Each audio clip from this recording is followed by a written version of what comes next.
కొందరింటికి వెళ్ళినప్పుడు ఏం చేస్తారు అంటే కిచెన్ చాలా పెద్దగా డిజైన్ చేస్తారండి.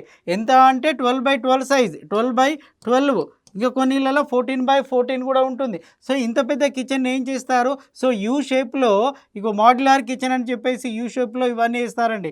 సో ఇలా అవన్నీ వేసినప్పుడు ఏమవుతుంది, ఈ కిందనే కాకుండా పైన కూడా వేస్తూ ఉంటారు. సో మాడ్యులర్ కిచెన్ అని చెప్పేసి కింద పైన సెల్ఫ్లు వేస్తూ ఉంటారు. నార్త్ ఈస్ట్ సౌత్ ఇక్కడ యూ షేప్లో అన్ని దిక్కుల విపరీతమైన బరువు పెరుగుతూ ఉంటుంది. ఇప్పుడు చూడండి ఇవన్నీ సెల్ఫ్లే కదండి. సో దీంతో ఏమవుతుంది, ఇది కిచెన్ సైజ్ పెద్దగా వచ్చింది.